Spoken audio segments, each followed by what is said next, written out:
Well, the 2026 Senate elections are beginning to take shape, and Democrats are scrambling, and I mean scrambling hard, to find someone, anyone, to take on Republican Senator Susan Collins in the state of Maine. And spoiler alert, we all know it's not going well. They cannot find someone. Collins is a political juggernaut from the state of Maine, and the Democrat bench in the state of Maine is weaker than it has ever been. You're seeing people like Jared Golden saying, nope, not going to run. Sorry, just not going to happen. Shelley Pingree, who ran against Susan Collins back in 2002. Yep, nope, sorry.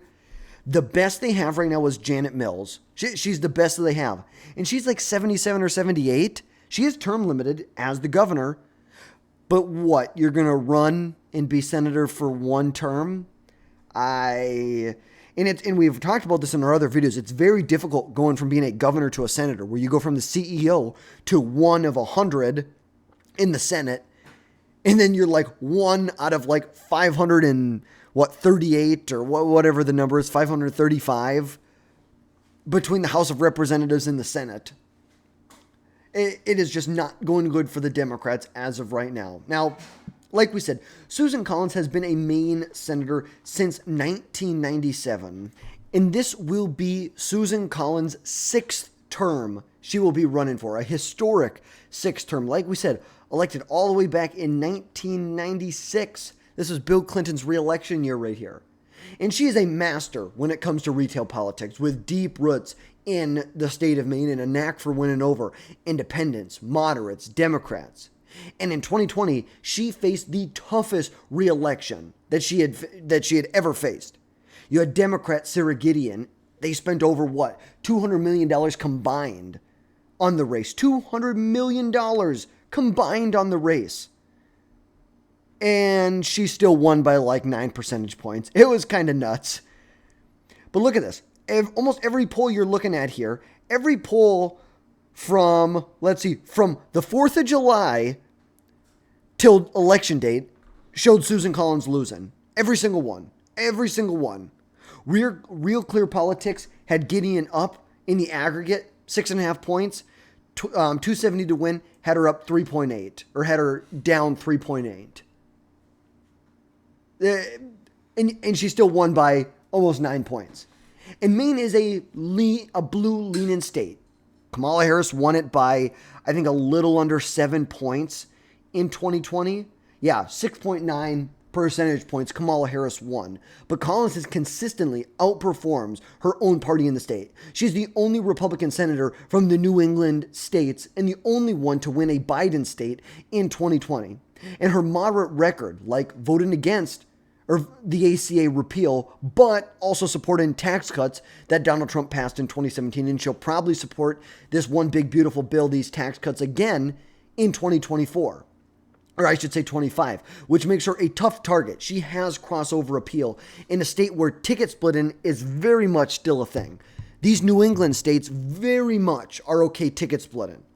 They're okay voting for Kamala Harris by 31 points in Vermont, but then you jump over to the governor's side and they vote for Phil Scott by 51 points. They do the same thing in New Hampshire. They do the same. They just do not have an issue doing that. But, like we said, national Republicans are still going to be an all-in for her, because this is either a state that is held, or a seat that is held by Susan Collins, or a seat that's held by Democrats. It's as simple as that. And Senate Majority Leader John Thune has given her room to vote against some of the Trump nominees, some of the Trump legislation, knowing that she's the best shot they've got in Maine. Like, she is what they have. It's either her or I don't know who else. No other Republican is that popular statewide. Paul LePage, maybe, the former governor. He's running in Congressional District 2, though. It's just, we just don't see it. And Democrats see Maine as their best shot to flip a Senate seat in 2026. And I would say that North Carolina is probably their best shot, but just because you have Roy Cooper, a more vulnerable Republican. I think it's much more likely North Carolina. But Maine is the only Republican-held seat that voted for Kamala Harris in 2024. But here's the problem. They cannot find a top-tier candidate. They can't find any candidates, basically, to go against Collins. Like, the biggest hope they have is that Susan Collins retires, which she isn't. She's 72. She's already fundraising. She's organizing. She she's running again. She's running for re-election. And like we said, Janet Mills, who's 77, is the top recruit. And reportedly, Minority Leader Chuck Schumer has personally courted her, called her multiple times, and many meetings with her. But Janet Mills has been really non-committal at this point and has downplayed a run. It's like we talked about it. Look at her age. She's like 77 years old. Okay, who else do the Democrats have? They could have Jared Golden. Okay, here's the thing. Jared Golden used to work for Susan Collins back in like 2011, 2012. They had a very good personal relationship. And he didn't endorse the Democrat in the 2020 election out of respect for Susan Collins because he is a Democrat. But plus, he's also focused on his extremely competitive House seat that he has to run in. Remember, this is a seat that Trump won by 9 points, but somehow Jared Golden sneaks out a half a point win in the same election. And there's some other names. Representative Cheryl Pingree, she's already said she's not going to run, but I think she would be way too liberal to win statewide. Well, I shouldn't say too liberal. I just think against Susan Collins, she's not going to win. And there are some lesser known candidates. Natasha I don't know how to say her last name. Jordan Wood, Andrea LaFlame, they're long shots with no statewide profile. Janet Mills is basically the best they have, and she's very non-committal about running. But the question is why does this matter for the Senate? Now, the Republicans currently hold a 53-47 Senate majority, and 2026 is a tough map for Democrats. I mean, an extremely tough map. It's like, this is where I currently have the map. You know, right now, Democrats are stuck defending a lot of seats in purple or red-leaning states, like Michigan, like Georgia. While Maine is really the only clear pickup opportunity. I shouldn't say the only clear. It's North Carolina too. North Carolina is the clear one. But just because of the electorate of the state, they view this as their number one where they're going after. Like, North Carolina should be an easy, I shouldn't say easy, but it should be a big target for Democrats. They should be doing everything they can to get Roy Cooper to run, but he's being non-committal too.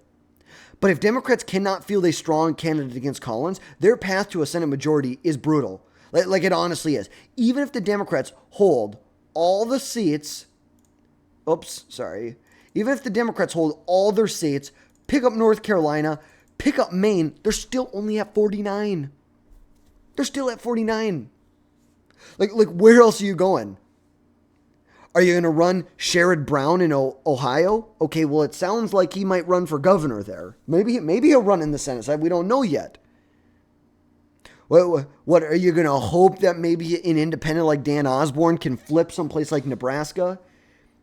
You can hope some backlash from Trump's tariffs maybe will help the Democrats in Iowa. We know Trump's first midterm in 2018 in Iowa, there was no Senate race, but if you combine all 4 House races together and you look at the popular vote between all 4 of them, the Democrats did win the popular vote there. But still, you need to pick up two more. Where else are you going to get an outright majority? And still, what are you going to do with 51? Like, honestly, what are you going to do with 51 seats? Yeah, you can block Trump, but honestly, I just feel like it's very, very unlikely. And like we said, midterms usually favor the party out of power. And with Trump in the White House right now, Democrats could benefit from backlash and historical precedents but in this midterms, but only if they have a candidate who can actually capitalize on it. You know, the best example I would have, go back to 2022. Look on the Senate side. Republicans, they didn't flip any seats. They did not flip any seats. Look at this. They could have capitalized in Georgia. Georgia, a state that voted for Brian Kemp, look at this, voted for Brian Kemp by 7 points. The Republicans couldn't field a good enough candidate on the Senate side, and Raphael Warnock wins by 3 percentage points. You need a candidate who can capitalize on it. And if you don't, you are going to get screwed. You're going to get screwed. Even in Biden's midterm. This is Biden's midterm right here. The Democrats flipped Pennsylvania. Because you had a bad candidate. You had a bad candidate who couldn't capitalize in Mehmet Oz. And you look in Maine, like their ranked choice voting system also adds a weird twist to it. If no candidate gets 50%, the votes are redistributed, which this will probably help Collins in 2020. But if you have a strong Democrat, you might be able to consolidate a lot of anti-Collins votes, especially if it's unranked choice voting. But Maine Democrats are still stinging from the 2020 loss when Sarah Gideon showed that the polls can show her up by 7 points, and then Collins sweeps in and wins by 9 points. The chick is resilient. You know, they lost despite hundreds of millions of dollars of spending in that state, which makes a lot of big names weary of taking her on. And you also look at the governor's race in 2026, which is open due to Janet Mills' term limited, which it splits the Democrat Party in Maine. So if there are ambitious Democrats, maybe they run for governor instead. A lot of people like being governor. You're the CEO, you're the executive of your state. You're not one of 100 of a body in Congress. You actually can get things done for your state. So it's like Collins' moderate image.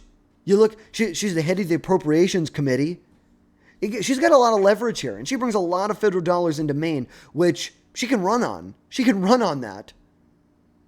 And now some Democrats, you can bank on Trump's unpopularity dragging Collins down, but she has distanced herself enough over the last 3 decades, even voting to convict him in a second impeachment, and then writing in Nikki Haley in 2024. Obviously, we're going to see what happens. But Maine Democrats are in deep shit for 2026. They're in deep, deep doo-doo. And Susan Collins is a proven winner, and their failure to recruit a top-tier candidate will doom them in 2026. Without someone like Jared Golden or Janet Mills, they're stuck with long shots who cannot match Collins' name recognition, crossover appeal, fundraising ability, power in D.C. And this race is going to be expensive regardless. But it's Collins' race to lose right now. So what do you think? Can Democrats pull it out? Can they pull it out of the hat? Or is Collins untouchable? Sixth time is not the charm for the Democrats apparently. Drop your thoughts down below in the comments. As always, let me know. I want to know what's going on. And as always, smash that subscribe button. Make sure you never miss another video from us again in the future. And folks, we will catch you next time.